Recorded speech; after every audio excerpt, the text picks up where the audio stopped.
नमस्कार प्रिय मित्रों। कहा जाता है हर व्यक्ति खुशी की तलाश में दुनिया की राहें देखता रहता है, लेकिन कभी सोचा है कि अगर खुशी बाहर नहीं बल्कि हमारे भीतर छिपी हो तो?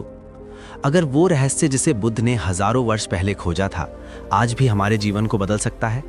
कि आप तैयार हैं उस दरवाजे के सामने खड़े होने के लिए जहां मन की परतें खुलती हैं, इच्छाएं टूटती हैं, भय पिघलता है और आत्मा पहली बार अपने असली स्वरूप को पहचानती है? आज की कहानी सिर्फ कहानी नहीं है, ये एक यात्रा है।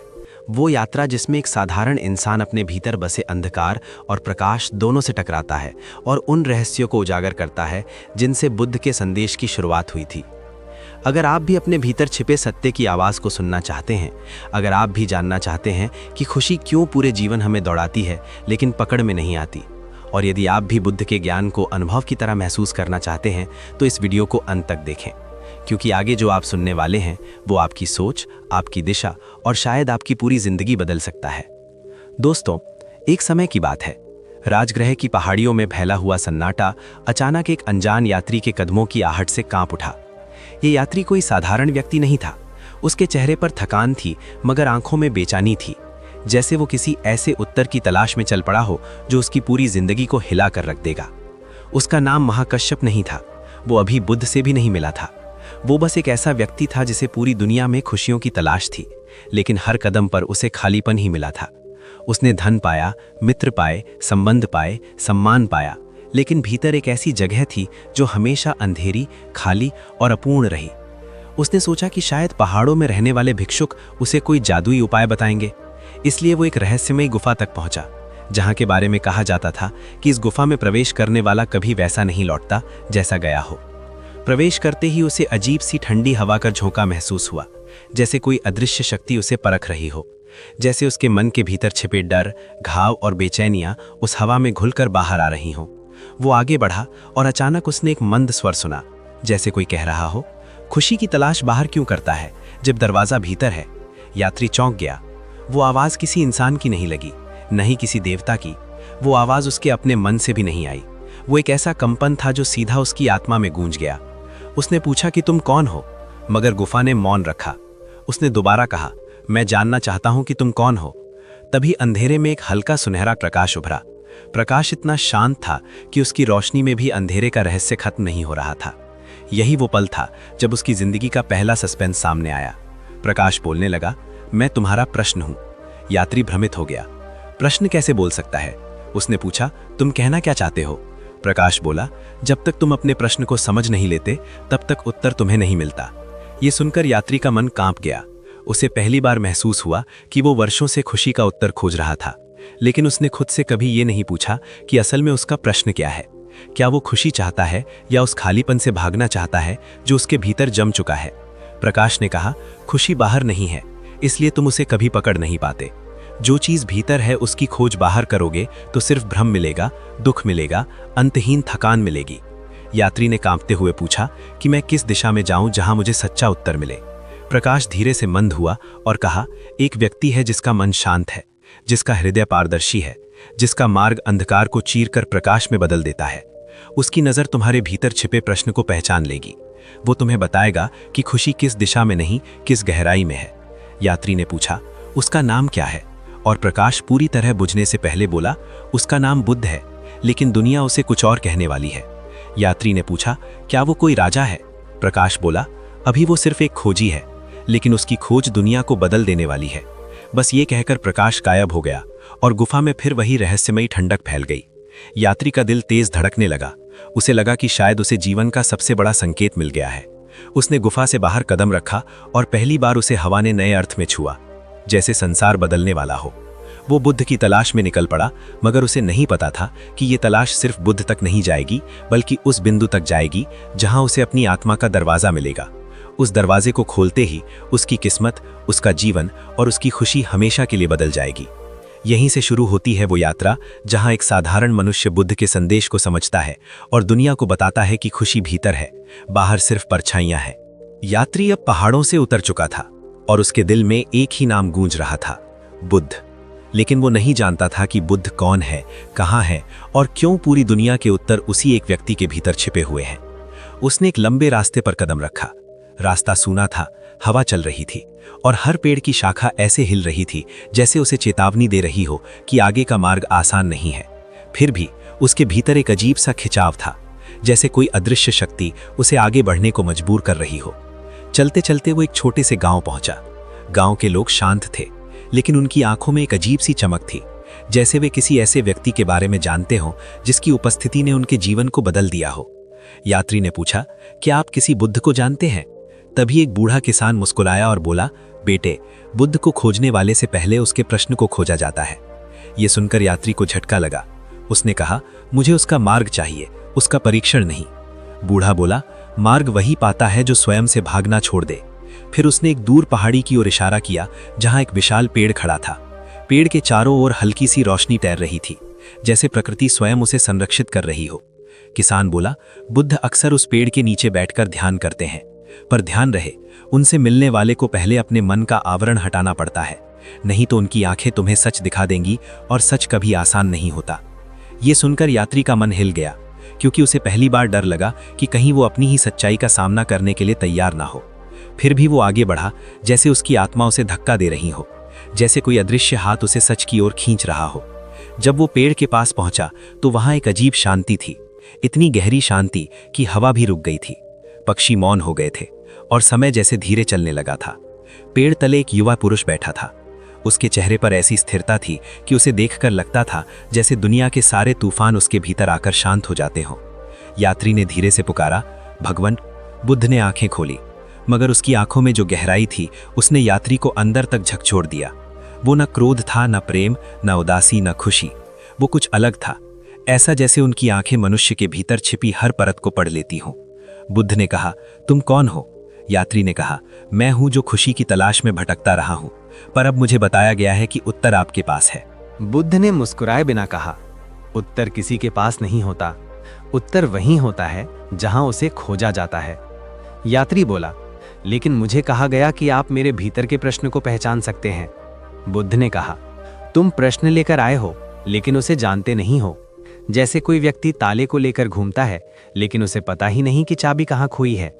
पहले तुम्हें यह समझना होगा कि तुम खुशी क्यों चाहते हो। यात्री ने तुरंत कहा, क्योंकि मैं दुख से थक गया हूं। बुद्ध ने उसकी ओर देखा और बोले, तो तुम खुशी नहीं ढूंढ रहे, तुम दुख से भाग रहे हो। और जो व्यक्ति भागता है उसे रास्ता नहीं मिलता, उसे सिर्फ डर मिलता है। ये सुनकर यात्री का दिल धक से रह गया।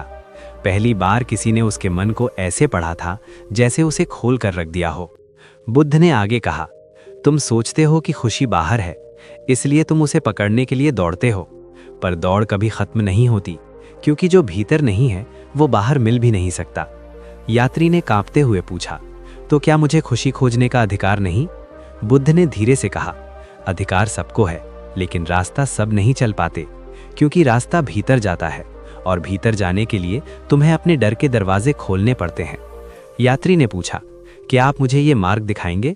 बुद्ध ने कहा, दिखा सकता हूं, लेकिन चलना तुम्हें ही पड़ेगा। और ध्यान रहे, ये मार्ग प्रकाश की ओर नहीं, अंधकार की ओर जाता है, क्योंकि पहले मन के अंधेरे से गुजरना पड़ता है, तभी भीतर का प्रकाश मिलता है। ये सुनकर यात्री के अंदर एक अजीब सी कांप उठी, क्योंकि उसे लगा था कि ज्ञान का मार्ग आसान होगा, लेकिन बुद्ध ने बता दिया था कि ये मार्ग कठिन है, सच्चा है और भीतर के अंधेरे को उजागर करता है। बुद्ध थोड़ा आगे झुके और बोले, कल सुबह तुम्हारी पहली परीक्षा शुरू होगी, और अगर तुम उसे पार कर पाए तो तुम अगले चरण में प्रवेश करोगे, लेकिन अगर तुम असफल हुए तो तुम वापस उसी भटकते हुए जीवन में लौट जाओगे जहां तुम वर्षों से खोए हुए हो। यात्री ने पूछा, परीक्षा कैसी होगी? बुद्ध बोले, परीक्षा तुम्हारे मन से होगी। तुम्हें लग सकता है कि बाहर कुछ हो रहा है, लेकिन असल में सब तुम्हारे भीतर होगा। यही वो बिंदु था जहां यात्री को समझ आ गया कि उसकी जिंदगी अब सामान्य नहीं रहेगी। ये तो बस शुरुआत थी, असली कहानी तो अब खुलने वाली थी, असली रहस्य तो अब प्रकट होने वाला था।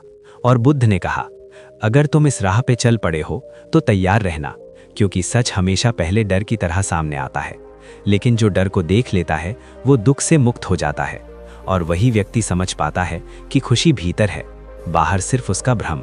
सुबह का समय था, सूरज अभी बस पहाड़ियों के पीछे चोरी चोरी झांक रहा था। ओस की बूंदें पत्तों पर ऐसे चमक रही थीं जैसे किसी ने रात भर सितारों को पिघलाकर धरती पर बिखेर दिया हो। यात्री पेड़ के नीचे पहुंचा, जहां बुद्ध आंखें बंद करके शांत बैठे थे। उनकी शांति इतनी भारी थी कि उसके पास पहुंचते ही यात्री की सांस खुद धीमी हो गई, मानो वो भी किसी अनकहे नियम का पालन करने लगी हो। कुछ क्षण बाद बुद्ध ने आंखें खोली और बोले, आज तुम्हारी पहली परीक्षा शुरू होती है, लेकिन याद रखना, ये बाहरी नहीं, पूरी तरह आंतरिक है। इसमें तुम्हारा कोई दुश्मन नहीं होगा, पर तुम शायद खुद से बचना चाहोगे, क्योंकि मन हमेशा अपनी छिपी परतों को उजागर होते नहीं देखना चाहता। यात्री ने पूछा कि मुझे क्या करने? ने जमीन पर एक गोल घेरा बनाया और बोले, इसमें खड़े हो जाओ। यात्री को यह साधारण कार्य लगा, लेकिन बुद्ध की आंखों में जो गहराई थी, उसने उसे महसूस करा दिया कि यह घेरा एक साधारण घेरा नहीं था। वो उसमें खड़ा हुआ और जैसे ही उसने पैर रखा, उसे लगा कि दुनिया अचानक धीमी हो गई, हवा घारी हो गई, कानों में हल्की गूंज उठी।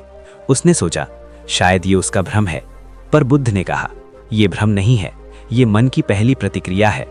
अब अपनी आंखें बंद करो। यात्री ने आंखें बंद की और उसी पल अंधेरा फैल गया, ऐसा अंधेरा जिसे उसने कभी महसूस नहीं किया था।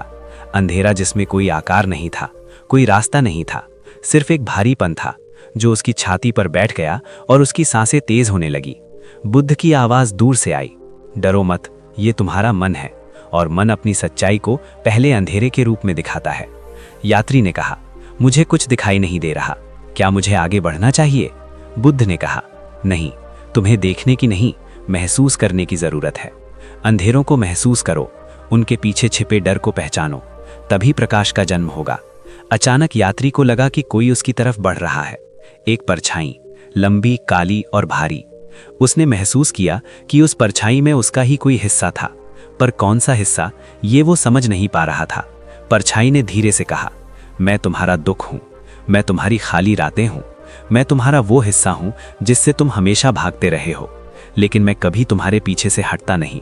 यात्री का दिल तेज धड़कने लगा, उसका गला सूख गया। उसने महसूस किया कि वो परछाई जितनी करीब आती जा रही है, उतना ही उसका शरीर कमजोर हो रहा है। उसने बुद्ध को पुकारा, लेकिन बुद्ध की आवाज नहीं आई। अब वो अकेला था, अकेला, अपने ही मन के अंधकार में। परछाई बोली, तुम खुशी चाहते हो, लेकिन मुझे स्वीकारने से डरते हो। मैं तुम्हारा वो हूं जिसे तुम भरने की कोशिश करते रहे हो, पर मैं भरता नहीं हूं, क्योंकि मुझे स्वीकार किए बिना तुम किसी भी दिशा में नहीं बढ़ सकते। यात्री ने कहा, मैं तुमसे क्यों डरता हूं? परछाई हंसी, एक ऐसी हंसी जो किसी इंसान की नहीं थी, बल्कि जैसे टूटा हुआ कांच बोल रहा हो। उसने कहा, तुम मुझसे इसलिए डरते हो क्योंकि तुमने कभी मुझे समझने की कोशिश नहीं की। तुमने सिर्फ महसूस किया कि मैं दर्द देता हूं, लेकिन तुमने कभी नहीं देखा कि मैं तुम्हें किस चीज से बचाने आया हूं। यात्री कांप गया। उसने हिम्मत करके पूछा, तुम मुझे किससे बचाने आए हो? परछाई ने कहा, तुम खुद से। अगर मैं तुम्हारे भीतर नहीं होता तो तुम बाहर की दुनिया में बिखर जाते। मैं तुम्हारे टूटने को रोकता हूं। मैं वो खालीपन हूं जो तुम्हें बताता है कि जीवन में कुछ कमी है और तुम खोज जारी रखते हो। अगर मैं ना होता तो शायद तुम कभी खुद को खोजने यहां तक भी ना आते। यात्री स्तब्ध रह गया। उसे पहली बार एहसास हुआ कि वो जिससे भागता रहा वही उसकी यात्रा का कारण बन गया था। उसी ने उसे खोज की ओर धकेला था। तभी बुद्ध की आवाज सुनाई दी, आंखें खोलो। यात्री ने आंखें खोली और अचानक अंधेरा गायब हो गया। सूरज की रोशनी उसके चारों ओर बिखरी हुई थी, जैसे प्रकृति उसकी परीक्षा पूरी होने का जश्न मना रही हो। बुद्ध ने कहा, तुमने पहली परीक्षा पार कर ली है। यात्री ने पूछा, वो परछाई क्या थी? बुद्ध बोले, वो तुम्हारा मन था। मन तुम्हें रोकता भी है और चलाता भी। मन का अंधेरा तुम्हारा दुश्मन नहीं होता, वो तुम्हारी दिशा दिखाने का तरीका होता है। जितना तुम उससे भागते हो, वो उतना बड़ा होकर तुम्हारे सामने खड़ा होता है, पर जैसे ही तुम उसे स्वीकार करते हो, वो तुम्हारी शक्ति बन जाता है। फिर बुद्ध आगे झुके और बोले, ये सिर्फ शुरुआत थी, आगे की परीक्षा इससे भी कठिन है। वहां तुम्हें मन का अंधेरा नहीं, मन का भ्रम दिखाई देगा, और भ्रम वो है जो पूरी दुनिया को बांध कर रखता है। लेकिन अगर तुम भ्रम को भेद दोगे तो तुम उस सत्य के द्वार पर पहुंच जाओगे जहां खुशी का असली स्रोत छिपा है। और वो स्रोत बाहर नहीं है, वो भीतर के सबसे शांत कमरे में है, जिसे लोग जीवन भर खोजते हैं, पर कुछ ही वहां पहुंच पाते हैं। आज तुमने पहला दरवाजा खोल दिया है, बाकी दरवाजे और भी गहरे हैं, और हर दरवाजा तुम्हारी किसी छिपी परत को उजागर करेगा। इसलिए तैयार रहना, क्योंकि अब कहानी गहराती जाएगी, रहस्य गहराता जाएगा और तुम धीरे धीरे उस मार्ग पर बढ़ोगे जहां एक साधारण मनुष्य बुद्ध बनकर उठता है और दुनिया को सिखाता है कि खुशी भीतर है, बाहर सिर्फ उसकी परछाइयां हैं। पहली परीक्षा के बाद यात्री को लगा कि शायद अब वो थोड़ा मजबूत हो गया है, लेकिन उसे ये नहीं पता था कि पहली परीक्षा सिर्फ उसके भीतर के अंधेरे को दिखाने के लिए थी, जबकि दूसरी परीक्षा उसके मन में बसे उन भ्रमों को तोड़ने वाली थी जिन्हें वो सच समझकर वर्षों से जी रहा था। सुबह की हल्की हवा चली और बुद्ध ने उसे दूर एक जगह ले जाने का संकेत दिया। वो जगह एक पुरानी टूटी झील के पास थी जिसका पानी शांत था, लेकिन उसकी शांति में एक अजीब सा रहस्य छिपा था, जैसे पानी के भीतर कोई कहानी दबी हो। बुद्ध ने कहा, आज की परीक्षा आंखों से नहीं होगी, बल्कि उन चीज़ों से होगी जिन्हें तुमने हमेशा देखा पर कभी समझा नहीं। उन्होंने झील के किनारे एक पत्थर रखा और बोले, इस पत्थर पर बैठ जाओ और झील को तब तक देखते रहो जब तक झील तुम्हें देखना शुरू न कर दे। ये सुनकर यात्री भ्रमित हो गया। पानी भला कैसे उसे देख सकता है? लेकिन बुद्ध की आंखों का निर्देश इतना स्पष्ट था कि वो बिना प्रश्न किए उस पत्थर पर बैठ गया। उसने झील की सतह को देखा। पानी बिल्कुल स्थिर था, जैसे किसी ने समय को रोक दिया हो। कुछ देर बाद उसे लगा कि पानी थोड़ा थोड़ा हिलने लगा है, जबकि हवा भी नहीं चल रही थी। उसके भीतर एक बेचैनी उठी, जैसे झील के भीतर कुछ हलचल हो रही हो। उसने महसूस किया कि झील उसकी छवि को नहीं बल्कि उसकी भावनाओं को प्रतिबिंबित कर रही है। पानी में नजर आने वाला चेहरा उसी का था, लेकिन वो अलग था। वो मुस्कुरा रहा था जबकि वो खुद गंभीर था। उसने बुद्ध से पूछा, मैंने तो मुस्कुराया नहीं, फिर पानी में मेरा चेहरा मुस्कुरा क्यों रहा है? बुद्ध ने कहा, क्योंकि तुम्हारा मन तुम्हें वो दिखाता है जिसकी तुम इच्छा रखते हो पर स्वीकार नहीं करते। ये भ्रम है, ये माया है। तुम सोचते हो कि तुम्हें खुशी चाहिए, लेकिन तुम्हारा मन असली खुशी नहीं दिखाता। वो तुम्हें उसका नकली रूप दिखाता है ताकि तुम भ्रम में फंसे रहो। यात्री ने झील में दोबारा देखा और अब उसका चेहरा गुस्से में बदल रहा था। उसने कहा, मैं गुस्सा नहीं हूं, फिर झील मेरा गुस्सा क्यों दिखा रही है? बुद्ध ने कहा, क्योंकि गुस्सा तुम्हारे भीतर दबा हुआ है। तुम्हें पता भी नहीं कि तुम उसे अपने साथ ढो रहे हो। मन की सतह शांत दिखती है, लेकिन उसकी तहों में भावनाओं के तूफान छिपे होते हैं, और वही तुम्हें उन दिशाओं में ले जाते हैं जिनका तुम्हें एहसास भी नहीं होता। अचानक झील का पानी पूरी तरह काला हो गया। यात्री डर गया। उसने कहा, ये क्या है? बुद्ध बोले, ये तुम्हारा सबसे बड़ा भ्रम है। वो भ्रम जिसे तुमने अपना सत्य मान लिया था, वो भ्रम जो तुम्हें हर रास्ते पर भटकाता रहा। यात्री ने काले पानी में झांका और वहां उसका अपना चेहरा नहीं बल्कि कोई और चेहरा दिखाई दिया। ये चेहरा उम्र दराज था, थका हुआ था, आंखों में डर भरा था। वो कोई और नहीं बल्कि वही यात्री था, लेकिन भविष्य का वो स्वरूप जो अपनी पूरी जिंदगी बाहर दौड़ता रहा लेकिन भीतर एक कदम नहीं बढ़ा। वो स्वरूप बेहद दुखी था। यात्री कांप गया। उसने कहा, ये कौन है? बुद्ध बोले, ये तुम हो। वो तुम जो तुम बन सकते हो अगर तुमने अपनी खोज छोड़ दी, अगर तुमने अपने भीतर के स्रोत को ना पाया। ये वो रूप है जो बाहरी दुनिया में खुशी ढूंढते ढूंढते टूट चुका है, क्योंकि उसे भीतर की तरफ मुड़ने का साहस नहीं हुआ। झील में दिखाई देने वाला वो भविष्य का स्वरूप बोला, मैं वो हूं जो तुम बन जाओगे अगर तुम सत्य से डरकर भाग गए। यात्री की सांसें भारी हो गईं। उसे पहली बार एहसास हुआ कि उसकी खोज सिर्फ ज्ञान की नहीं बल्कि खुद को बचाने की भी है। बुद्ध बोले, यही है मन का भ्रम। ये तुम्हें डर दिखाता है ताकि तुम सत्य की तरफ बढ़ो ही ना। ये तुम्हें भविष्य की ऐसी छवियां दिखाता है जिससे तुम रास्ता बदल दो। लेकिन ध्यान रहे, जो व्यक्ति भ्रम को पहचान लेता है उसका मन उसके खिलाफ नहीं बल्कि उसके साथ चलने लगता है। अचानक झील का पानी धीरे धीरे साफ होने लगा। फिर उसमें एक प्रकाश उभरा। प्रकाश इतना शांत था कि यात्री खुद उसकी ओर खिंचता चला जा रहा था। प्रकाश में अब एक नया रूप दिखा। ये भी वही था, भविष्य का एक और रूप, पर यह शांत था। उसकी आंखों में स्थिरता थी, होठों पर हल्की करुणा थी और चेहरे पर वो चमक थी जो किसी गहरी अनुभूति के बाद आती है। यात्री ने पूछा, ये कौन है? बुद्ध ने कहा, ये भी तुम हो। वो तुम जो तुम बन सकते हो अगर तुमने अपने भीतर का मार्ग खोज लिया तो, अगर तुमने भ्रम को भेद दिया तो। ये तुम हो जब तुम्हारा मन तुम्हारा दास नहीं बल्कि तुम्हारा साथी बन जाता है। यही वो चीज है जिसने साधारण मनुष्य को बुद्ध बनाया। यात्री का मन कांप गया। उसे पहली बार समझ आया कि उसके भीतर दो दिशाएं हैं, एक जो अंधेरे भविष्य की ओर जाती है और एक जो प्रकाश की ओर। बुद्ध बोले, परीक्षा खत्म नहीं हुई, अब अंतिम चरण है। तुम्हें अपने दोनों रूपों को स्वीकारना होगा। तुम भविष्य के उस दुखी रूप से बचने के लिए उसके अस्तित्व को नकार नहीं सकते और तुम प्रकाश वाले रूप को पाने के लिए उसे जबरन पकड़ भी नहीं सकते। दोनों तुम्हारे भीतर हैं, दोनों वास्तविक हैं। अब ये तुम्हारे ऊपर है कि तुम अपने मन को किस दिशा में मोड़ते हो।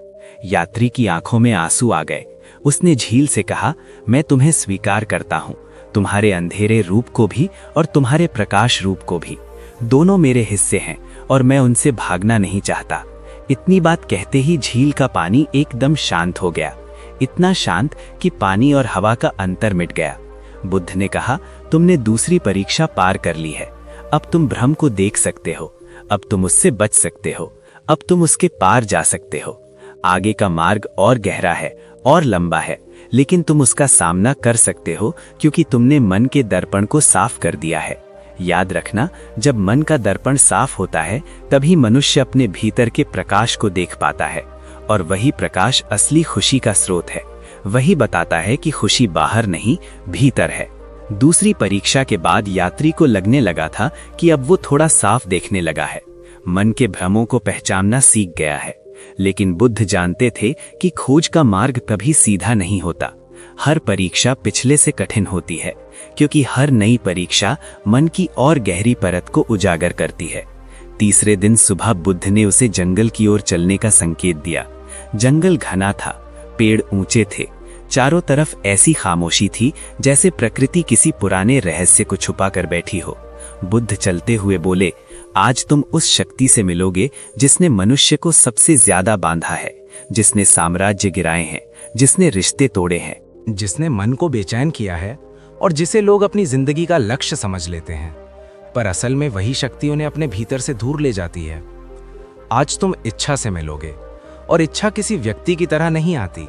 इच्छा की आवाज को सुनकर ही पहचानना पड़ता है। यही उसकी सबसे बड़ी चाल है। जंगल के बीचों बीच एक खुला मैदान था। वहां सूखी घास बिखरी थी और बीच में एक पुराना अग्निकुंड। अग्निकुंड ठंडा था, लेकिन उसकी राख में एक अजीब सी चमक थी, जैसे वो सोई हुई आग हो जो किसी भी पल जाग सकती है। बुद्ध ने कहा, इस अग्निकुंड में तुम्हें अपनी इच्छा दिखाई देगी, पर ध्यान रहे, वो इच्छा नहीं होगी जो तुम सोचते हो। वो इच्छा होगी जो तुम्हारा मन छुपा कर रखता है। यही इच्छा तुम्हें भटकाती है। यात्री ने घबराकर पूछा कि क्या यह परीक्षा खतरनाक है? बुद्ध ने शांत स्वर में कहा, सच्चाई हमेशा खतरनाक होती है, लेकिन उससे बचकर रहने वाला कभी खुद को नहीं पाता। अब अग्निकुंड के सामने बैठो। यात्री बैठ गया और धीरे धीरे अग्निकुंड की राख लाल होने लगी, जैसे किसी ने अंदर से आग की सांस भरी हो। अचानक एक हल्की सी आग उठी और उस आग में छवियां बनने लगीं। पहली छवि थी एक महल की, सुंदर, भव्य, चमकदार। ऐसा लगता था जैसे यात्री किसी राजा का जीवन देख रहा हो। आग की लपटें नाचते हुए बोली, देखो, यही वो है जिसकी तुमने हमेशा इच्छा की। सम्मान, शक्ति, वैभव, वो स्थान जहां दुनिया तुम्हारे आगे झुके। यात्री ने मन में सोचा कि हाँ, उसने कभी कभी ऐसे जीवन की कल्पना की थी, लेकिन इतनी गहराई से नहीं। अग्नि हंसी, तुम्हें लगता है तुमने ऐसी इच्छा नहीं की, पर तुमने की है। जब लोग तुम्हें अनदेखा करते थे तब तुमने शक्ति की कामना की। जब लोग तुम्हें कमतर समझते थे तब तुमने श्रेष्ठ होने की इच्छा की। यही इच्छा तुम्हें खींचकर दुनिया में दौड़ाती रही। यात्री शर्मिंदा हो गया। उसे लगा कि उसके भीतर शक्ति की आकांक्षा है। ये उसने खुद से भी कभी स्वीकारा नहीं था। तभी आग में दूसरी छवि बनी। इस बार छवि थी लोगों की तालियों की, सम्मान की, भीड़ की, जो किसी व्यक्ति के लिए रास्ता बना रही थी। आग ने कहा, यह तुम्हारी दूसरी इच्छा है। तुम चाहते हो कि दुनिया तुम्हें पहचाने, तारीफ करे। तुम चाहते हो कि लोग तुम्हारे नाम को याद रखें। यात्री ने दुख से कहा, क्या ये भी बुरी चीज है? बुद्ध ने कहा, बुरी नहीं है, लेकिन ये तुम्हें बाहर की दुनिया से बांध देती है। क्योंकि जब पहचान बाहर से आती है तो मन हमेशा भीख मांगने लगता है। वो बाहर के शब्दों में अपनी कीमत ढूंढता है और यही सबसे बड़ा बंधन है। फिर अग्नि में तीसरी छवि बनी। इस बार छवि अलग थी। ये एक शांत घर की छवि थी, जिसमें परिवार था, सुरक्षित जीवन था, स्थिरता थी। आग बोली, ये तुम्हारी सबसे गहरी इच्छा है। तुम चाहते हो कोई ऐसा स्थान जहां तुम टूट भी जाओ तो भी तुम्हें स्वीकार किया जाए। तुम चाहते हो एक घर, एक अपनापन, एक स्थान जहां तुम बिना मुखौटे के जी सको। यात्री के गले में जैसे कुछ अटक गया, उसकी आंखों में नमी आ गई। यही वो इच्छा थी जैसे उसने कभी किसी से नहीं कहा, ना ही खुद से स्वीकारा। अग्नि अब और तेज होने लगी, जैसे वो उसकी आत्मा के भीतर झांक रही हो। आग अचानक शांत हुई और फिर एक गहरी भारी आवाज आई। ये आवाज किसी इंसान की नहीं थी, न धरती की न आकाश की। ये एक ऐसी आवाज थी जैसे मन स्वयं बोल रहा हो। आवाज बोली, तुम्हारी सारी इच्छाएं तुम्हें बांधे नहीं रखती, तुम्हें बांधता है तुम्हारा ये विश्वास कि इन इच्छाओं को पाकर तुम खुश हो जाओगे। पर खुशी किसी परिणाम में नहीं होती, खुशी किसी उपलब्धि में नहीं होती। खुशी वो नहीं है जो तुम्हें मिल जाएगी, खुशी वो है जो तुम्हारे भीतर पहले से है। तुम्हारी समस्या इच्छा नहीं है, तुम्हारी समस्या ये है कि तुम खुशी को इच्छा के पीछे छिपा हुआ समझते हो। यात्री अवाक रह गया। उसने महसूस किया कि वो दौड़ता रहा, भागता रहा, संघर्ष करता रहा, लेकिन उसकी मंजिल हमेशा खुशी के बजाय उद्देश्य, सफलता, पहचान बन गई। और इन्हीं चीजों ने उसे भीतर से खाली किया। अग्नि की आवाज ने कहा, इच्छा का काम है बुलाना, लेकिन मन का काम है दिशा चुनना। अगर तुम इच्छा के पीछे भागोगे तो तुम खो जाओगे, लेकिन अगर तुम इच्छा को समझ लोगे तो तुम दिशा पा जाओगे। अचानक आग बुझ गई और अग्निकुंड पूरी तरह शांत हो गया, जैसे कुछ हुआ ही ना हो। बुद्ध आगे बढ़े और बोले, तुमने तीसरी परीक्षा पार कर ली है। तुम्हें अपनी इच्छाओं का दर्पण दिख गया है। अब तुम जान चुके हो कि तुम क्या चाहते थे और क्यों चाहते थे। और जब व्यक्ति ये समझ लेता है कि उसकी इच्छा का स्रोत क्या है, तो वो इच्छा की पकड़ से मुक्त हो जाता है। बुद्ध ने गहरी आवाज में कहा, यही वो बिंदु है जहां से बुद्धत्व का मार्ग शुरू होता है। जब मनुष्य इच्छा से नहीं बल्कि समझ से चलता है, और जब समझ भीतर से आती है, तभी वो जानता है कि खुशी बाहर की मंजिल नहीं, भीतर की अनुभूति है। तीसरी परीक्षा के बाद यात्री को लगा कि अब वो अपने भीतर की इच्छाओं को पहचानने लगा है। लेकिन बुद्ध जानते थे कि इच्छाएं तभी नियंत्रण में आती हैं जब भय का अंत होता है, क्योंकि भय वो छुपी हुई जंजीर है जो हर इच्छा को दिशा देती है, हर निर्णय को प्रभावित करती है और हर मानव को बांध कर रखती है। इसलिए चौथी परीक्षा भय की ही परीक्षा थी। लेकिन ये भय कोई साधारण भय नहीं था। ये वो प्राचीन भय था जिसे मनुष्य जन्म से पहले भी उठाए चलता है और मृत्यु तक ढोता रहता है। सुबह का समय था। आसमान पर हल्का धुंधलक्का था। हवा में एक अजीब सड़पन था, जैसे प्रकृति खुद इस परीक्षा से घबराती हो। बुद्ध ने यात्री को पहाड़ की एक ऊंची चट्टान तक ले गए। चट्टान इतनी ऊंची थी कि उसके नीचे गहरी खाई दिखती थी, जिसमें घूप अंधेरा था। ना कोई रास्ता, ना कोई प्रकाश, बस काला अनंत। बुद्ध ने कहा, यह खाई तुम्हारे भय का प्रतीक है। इसमें तुम्हें कूदना नहीं है, इसमें झांकना है। झांक कर देखना है कि तुम्हारा भय तुम्हें क्या दिखाता है। यात्री के शरीर में कपकपी दौड़ गई। उसने पूछा, क्या इसमें झांकना ही काफी है? बुद्ध ने कहा, अगर तुम झांक पाओगे तो काफी है, क्योंकि बहुत से लोग तो अपने भय को देखने ही नहीं पाते। वे आंखें बंद करके जीते हैं और सोचते हैं कि वे सुरक्षित हैं, लेकिन सुरक्षा के भ्रम में जीने वाला कभी स्वतंत्र नहीं हो सकता। यात्री धीरे धीरे खाई के किनारे पहुंचा। नीचे झांकते ही उसका दिल जोर से धड़कने लगा। उसे ऐसा लगा जैसे नीचे अंधेरे में कोई उसे बुला रहा हो। वो आवाज बहुत धीमी थी, जैसे कोई फुसफुसा रहा हो। पहले उसे लगा कि ये हवा का शोर है, लेकिन आवाज धीरे धीरे साफ होने लगी। आवाज बोली, तुम मुझसे भागते क्यों हो? यात्री स्तब्ध रह गया। भय नजर नहीं आ रहा था, लेकिन उसकी आवाज इतनी गहरी थी कि वो उसकी आत्मा तक पहुंच रही थी। यात्री ने हिम्मत करके पूछा, तुम कौन हो? आवाज हंसी, मैं वो हूं जिसे तुमने कभी देखा नहीं, कभी समझा नहीं, लेकिन हमेशा अपने दिल में महसूस किया है। मैं तुम्हारा डर हूं, मैं तुम्हारा अनजाना, मैं तुम्हारा वो हिस्सा हूं जिसे तुमने खुद से भी छुपा रखा है। यात्री के पैरों से जैसे जमीन खिसक गई। उसने कभी कल्पना भी नहीं की थी कि भय इस तरह बोल सकता है। आवाज बोली, तुमने सोचा था कि तुम अपनी इच्छाओं के मालिक हो। तुमने सोचा था कि तुम्हारा जीवन तुम्हारी पसंदों से चलता है, लेकिन नहीं। तुम्हारी हर इच्छा, हर चुनाव, हर दिशा को मैंने ही तय किया है। मैं ही वो हूं जिसने तुम्हें चोट से बचाया, अपमान से बचाया, असफलता से बचाया, और इसी कारण तुम कभी आगे नहीं बढ़ पाए। यात्री गहरी सांस लेने लगा। उसे महसूस हुआ कि उसका शरीर भारी हो रहा है। भय की आवाज उसके भीतर उतरती जा रही थी। उसने कहा, अगर तुमने मुझे बचाया है तो मैं तुमसे डरता क्यों हूं? आवाज बोली, क्योंकि तुमने मुझे समझा नहीं, तुमने मुझे दुश्मन बना दिया। तुमने सोचा कि मैं तुम्हें रोकता हूं, जबकि सच ये है कि मैं तुम्हें बचाता था, लेकिन तुम मेरी चेतावनियों को अपनी कमजोरी समझते रहे। फिर आवाज गहरी हुई और बोली, तुम मुझसे आज डरते नहीं हो, तुम उससे डरते हो जो तुम्हें बनना है। तुम डरते हो अपने असली स्वरूप से, क्योंकि असली स्वरूप को जीने के लिए झूठे आवरणों को गिराना पड़ता है, और तुम अपने आवरणों के इतने आदी हो चुके हो कि तुम उन्हें ही अपनी पहचान समझ बैठे हो। यात्री की आंखों में आंसू आ गए। उसने खाई की ओर देखा और कहा, अगर तुम सच में मेरी रक्षा करते थे तो तुमने मुझे जीवन भर क्यों रोका? आवाज ने कहा, मैंने तुम्हें नहीं रोका, तुम्हारे मन ने तुम्हें रोका। मैंने सिर्फ संकेत दिए, मैंने बताया कि रास्ता जोखिम भरा है, लेकिन चुनना तुम्हें था। डर संकेत है, बंधन नहीं, लेकिन तुमने संकेत को बंधन बना लिया। इस एक वाक्य ने यात्री को हिला दिया। उसे लगा कि जैसे उसकी पूरी जिंदगी एक ही गलत फहमी में गुजरी। भय उसकी कमजोरी नहीं था, भय उसकी चेतावनी थी, उसका संरक्षक था। तभी बुद्ध की आवाज पीछे से आई। डर का वास्तविक रूप समझने वाला मनुष्य कभी भयभीत नहीं रहता, क्योंकि वो समझ लेता है कि डर उसका दुश्मन नहीं बल्कि उसका दर्पण है। अचानक खाई में एक प्रकाश दिखा, छोटा सा, जैसे अंधेरे ने हार मान ली हो। प्रकाश बढ़ने लगा और उस प्रकाश में यात्री ने अपना ही स्वरूप देखा, लेकिन यह स्वरूप बिल्कुल अलग था। इस स्वरूप की आंखों में ना कोई तनाव था, ना कोई चिंता, ना कोई भय। यह स्वरूप पूरी तरह मौन था, ऐसा मौन जो सूना नहीं था बल्कि शांति से भरा था। यात्री ने पूछा, ये कौन है?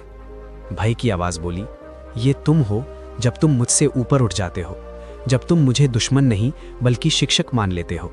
ये वो तुम है जिसे तुम इतने सालों से बनने से डरते रहे। यात्री का दिल भर आया। उसने कहा, मैं इस स्वरूप तक कैसे पहुंचूं? आवाज बोली, भय को दबाकर नहीं, उससे भागकर नहीं, बल्कि उसे सुनकर, समझकर और फिर उसे छोड़कर। भय तुम्हें रास्ता दिखाने के लिए आता है, रोकने के लिए नहीं। ये सुनते ही खाई का अंधेरा धीरे धीरे मिटने लगा। प्रकाश ने पूरी खाई को चमका दिया और भय की आवाज पूरी तरह शांत हो गई। बुद्ध ने कहा, तुमने चौथी परीक्षा पार कर ली है। अब तुमने जान लिया कि भय की जड़ समझ है, और समझ के बिना कोई व्यक्ति कभी मुक्त नहीं हो सकता। आगे की परीक्षा इससे भी कठिन होगी, क्योंकि अब तुम मन के गहरे हिस्सों से मिलोगे, और मन जितना गहरा होता है उतना ही ज्यादा रहस्य रखता है। लेकिन तुम तैयार हो, क्योंकि तुमने भय की आंखों में झांक लिया है, और जो ऐसा कर लेता है वो कभी पीछे नहीं हटता। अब तुम्हारी यात्रा उस दिशा में मुड़ेगी जहां मौन बोलता है और आत्मा उत्तर देती है। चौथी परीक्षा पार करने के बाद यात्री की चाल बदली हुई थी। उसके चेहरे पर पहले से अलग एक स्थिरता थी, लेकिन उसके भीतर अभी भी प्रश्नों की एक पूरी दुनिया घूम रही थी। उसे समझ आ गया था कि भय दुश्मन नहीं बल्कि संकेत है। लेकिन इसके बाद कौन सी परतें हैं जो अभी भी उसके भीतर छिपी हुई हैं? क्या सिर्फ भय, इच्छा, भ्रम और अंधेरा ही मनुष्य को बांधते हैं, या कुछ और भी गहरे रहस्य हैं जिनका सामना करना आवश्यक है? बुद्ध उसे एक विस्तृत खाली मैदान की ओर ले गए, जहां ना पेड़ थे, ना पहाड़, ना हवा का शोर था, ना पक्षियों की आवाज, बस एक विशाल मौन था। ऐसा मौन जिसे सुनकर लगता था कि दुनिया ने सांस रोक ली है। बुद्ध बोले, आज की परीक्षा सबसे पेचीदा है, क्योंकि इसमें ना कोई दृश्य होगा, ना कोई आवाज, ना कोई डर, ना कोई भ्रम।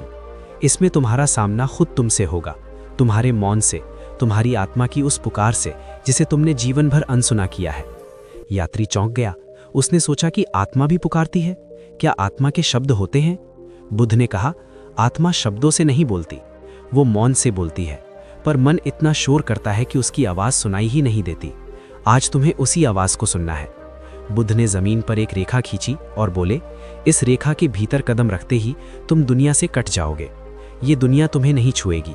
तुम्हारे भय, इच्छाएं, भ्रम तुम तक नहीं पहुंचेंगे। वहां सिर्फ तुम और तुम्हारा मौन होगा, और वही मौन तुम्हें तुम्हारा सत्य दिखाएगा।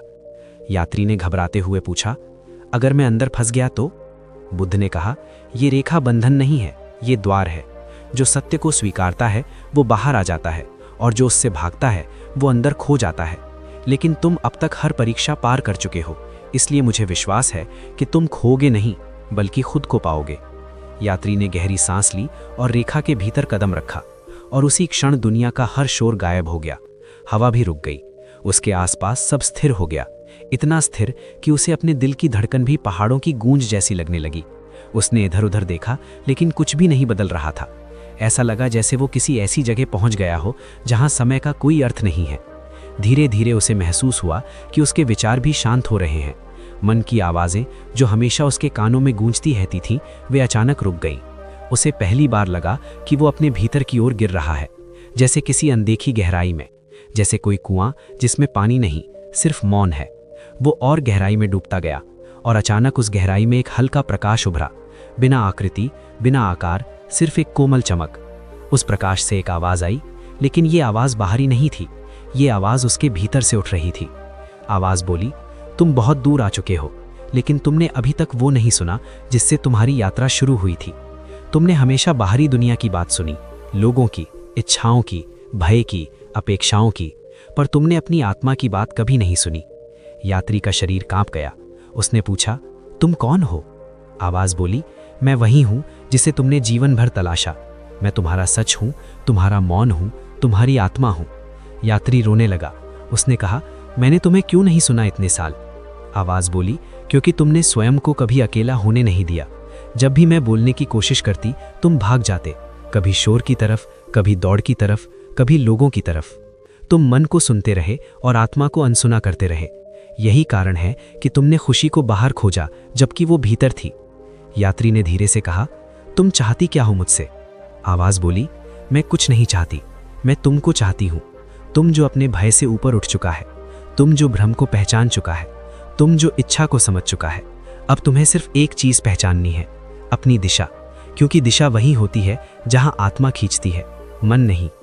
अचानक यात्री को लगा कि उसके सामने कई रास्ते खुल गए हैं, सभी उजाले में चमकते, सभी आकर्षक, सभी आसान लगते।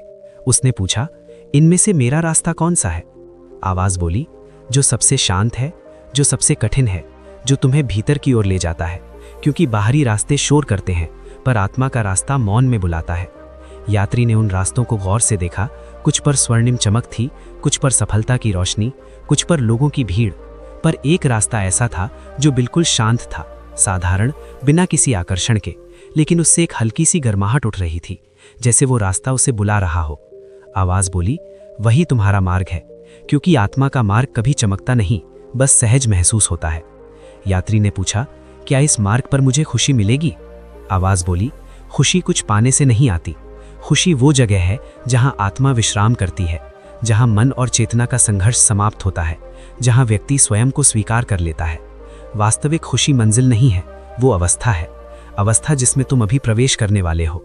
फिर आवाज़ धीरे धीरे शांत हो गई, प्रकाश मंद हुआ और अचानक वो रेखा जिसके भीतर वो खड़ा था गायब हो गई। आवाज़ की गर्माहट उसके हृदय में जम गई थी। जब वो बाहर आया तो बुद्ध मुस्कुराए।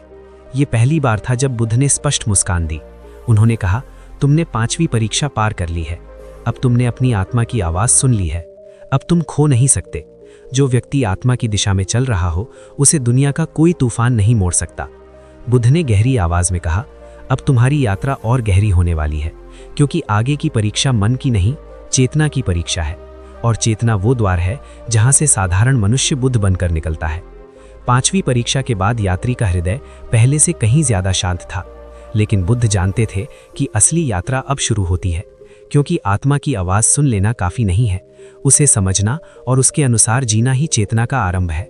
इसीलिए छठी परीक्षा चेतना से जुड़ी थी, वो परत जिसे मनुष्य सबसे कम समझता है।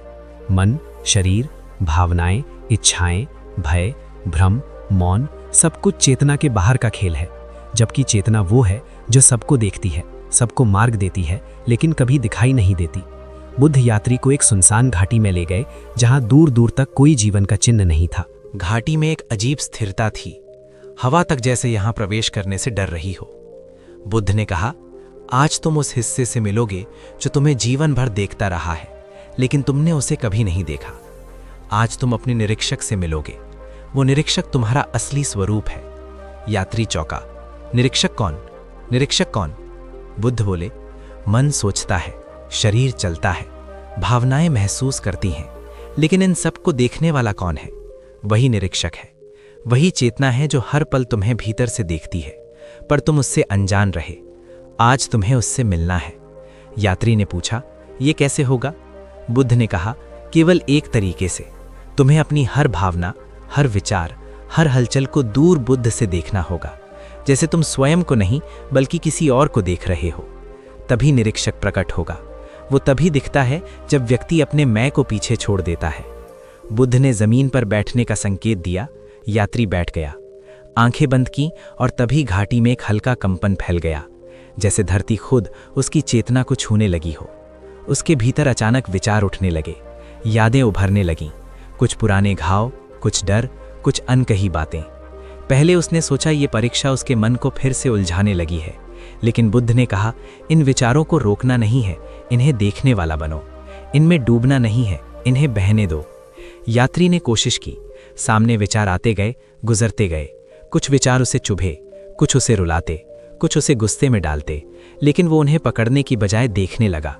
धीरे धीरे एक दूरी बनने लगी, जैसे विचार उससे जुड़े नहीं थे, जैसे वे किसी और की कहानी थे।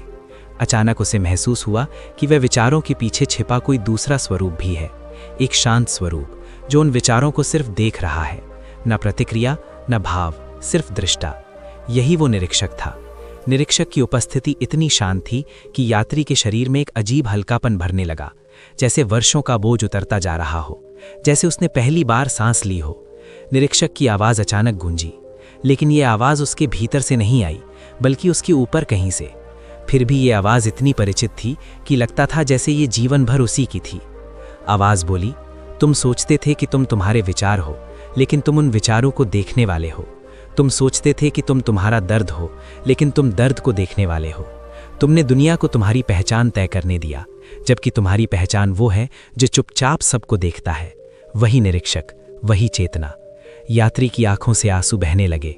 उसे पहली बार महसूस हुआ कि वह विचारों का दास नहीं बल्कि उनका दर्शक है। आवाज़ बोली, चेतना मुक्त होती है, मन बंधा होता है। जब तुम मन से पहचान हटाते हो तो चेतना प्रकट होती है। उसी पल घाटी में एक प्रकाश फैला, एक विशाल गोला, बिना छाया, बिना आकृति, सिर्फ शुद्ध प्रकाश। वो प्रकाश धीरे धीरे यात्री के सामने आकर ठहर गया, लेकिन इस प्रकाश में कोई आकृति नहीं थी। फिर भी उसे महसूस हुआ कि प्रकाश उसे देख रहा है। प्रकाश के भीतर शब्द नहीं थे, फिर भी वो बोल रहा था। बिना बोले वो उसे बता रहा था कि वो कभी अकेला नहीं था, कि जीवन भर कोई उसे देखता, समझता और मार्ग देता रहा। लेकिन मन के शोर में वो उसे महसूस नहीं कर पाया। अचानक प्रकाश ने आकार लेना शुरू किया। आकार किसी मनुष्य जैसा नहीं था, वो स्वरूप था ऊर्जा का, जागरूकता का, चेतना का। यात्री कांप गया, क्योंकि पहली बार उसने अपने ही उच्चतर रूप की झलक देखी। प्रकाश बोला, तुम कभी अपने विचार नहीं थे, तुम कभी अपनी इच्छाएं नहीं थे, तुम कभी अपना भय नहीं थे। तुम सिर्फ चेतना हो जो इस दुनिया का अनुभव करने आई है। मन तुम्हारा माध्यम है, पर तुमने मन को मालिक समझ लिया और चेतना को भूल गए। अब तुम जाग चुके हो, तुम चेतना को देख चुके हो। यही वो अनुभव है जिसे पाने के लिए ऋषि वर्षों तप करते हैं।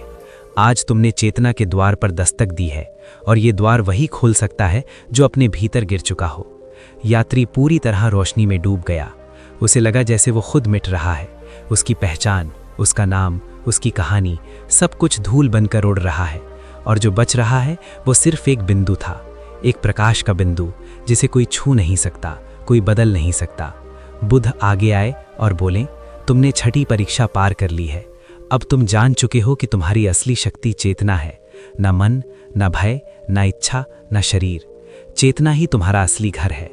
अब आगे जो होगा वो बिल्कुल नया होगा, क्योंकि 7वीं परीक्षा चेतना और अस्तित्व के मेल की परीक्षा है, जहां व्यक्ति जानता है कि वो बूंद नहीं बल्कि समुद्र है, और समुद्र से मिलने के बाद व्यक्ति कभी पहले जैसा नहीं रहता।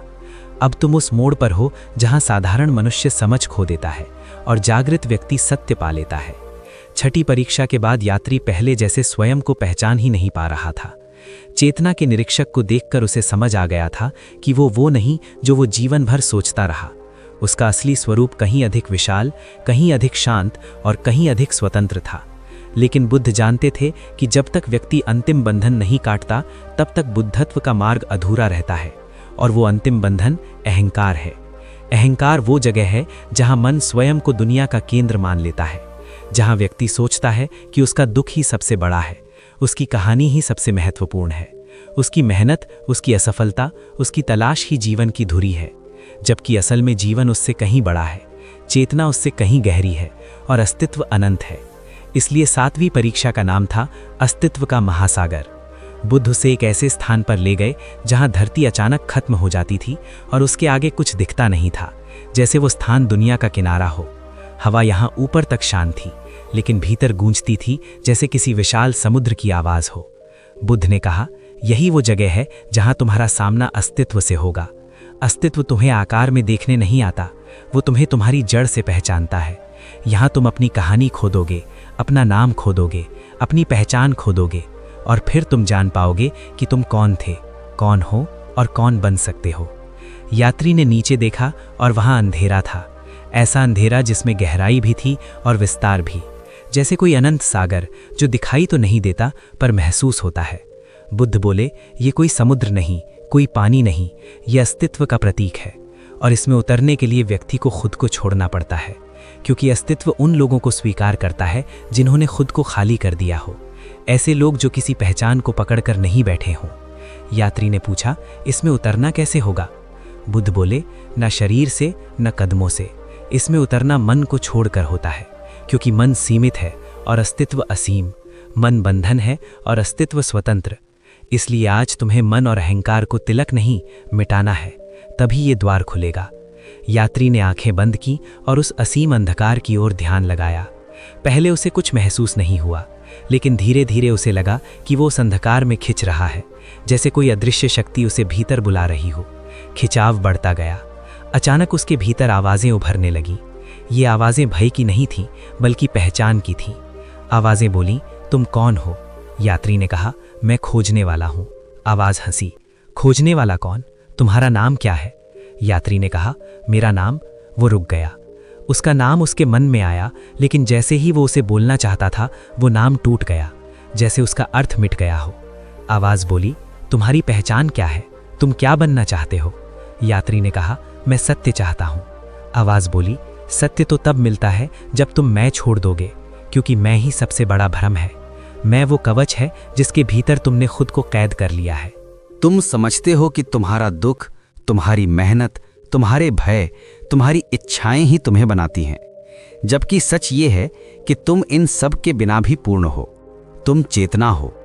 चेतना को पहचान की जरूरत नहीं। तभी अस्तित्व में हलचल हुई और एक विशाल प्रकाश भरा।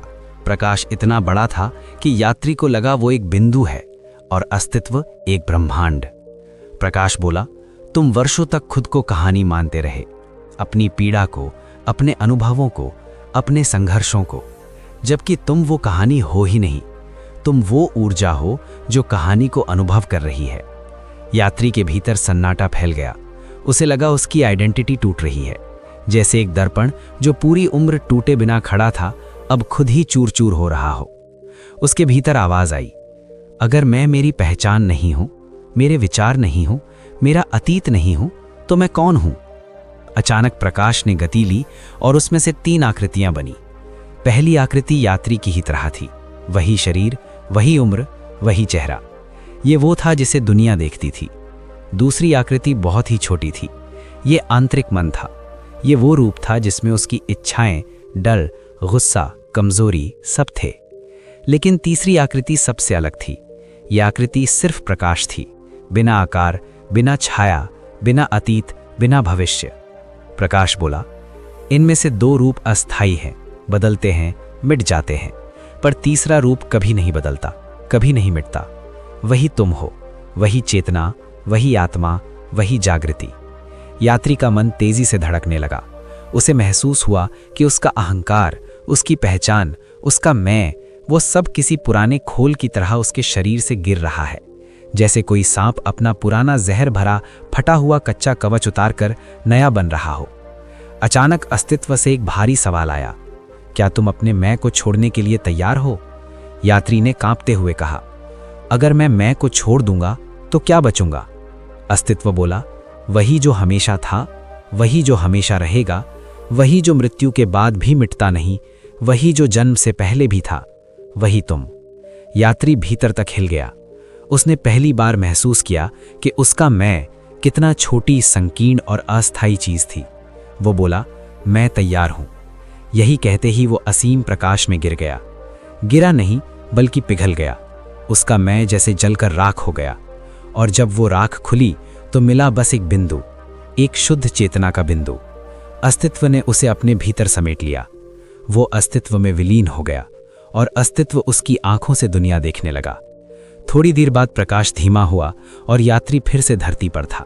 उसका शरीर वही था, लेकिन उसकी आंखें नहीं थी, उसकी सांस नहीं थी, उसके भीतर नया जीवन था।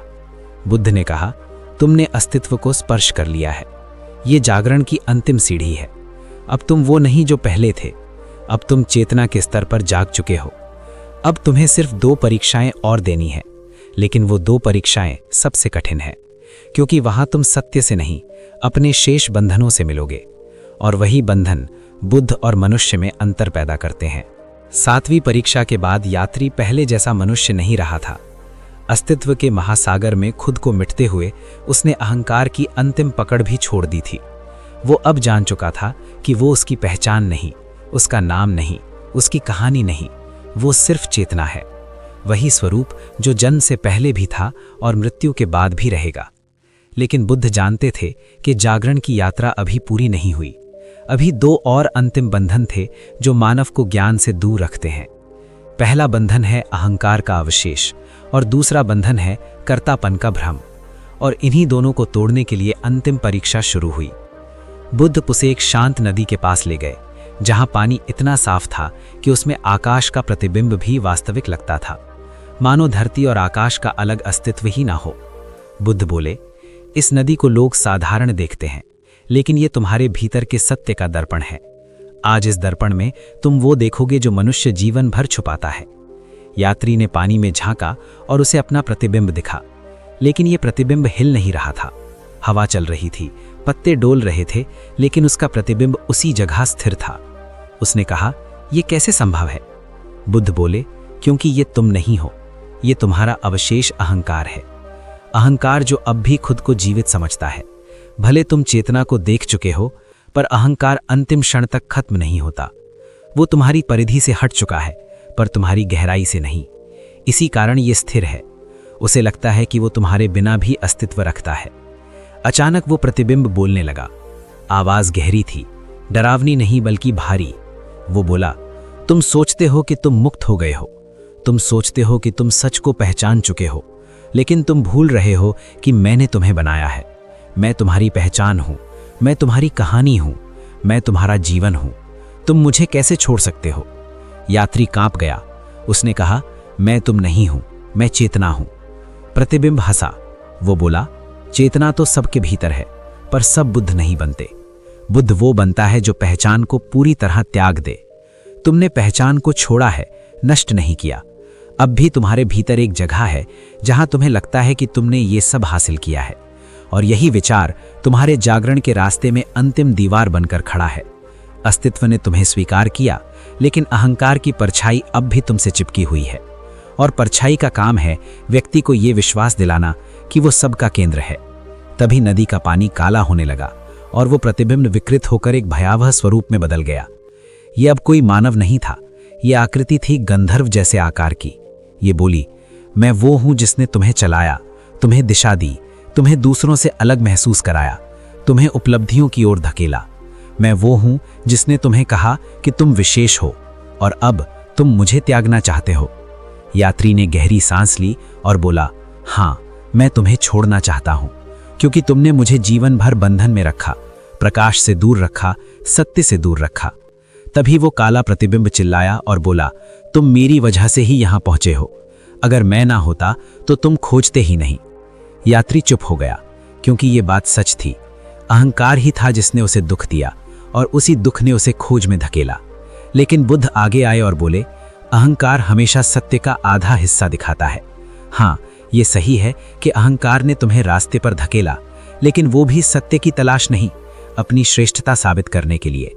वही अहंकार अब तुम्हें अंतिम बंधन में पकड़ना चाहता है, क्योंकि जैसे ही तुम इसे छोड़ोगे, तुम और बाकी दुनिया के बीच कोई दीवार नहीं बचेगी, और वही दीवार बुद्ध और मनुष्य का अंतर है।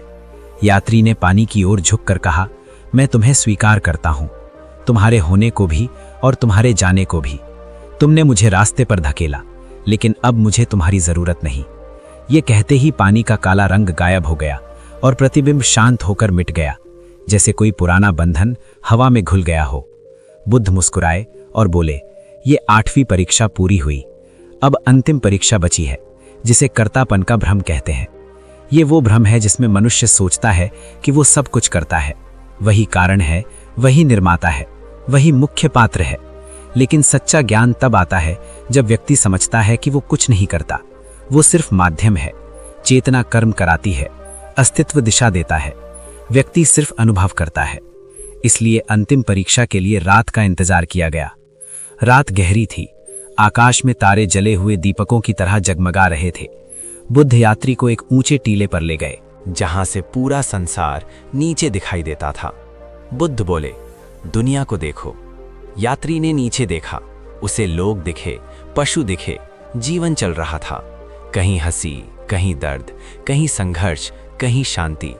बुद्ध बोले, ये पूरी दुनिया तुम्हें क्या कहती है?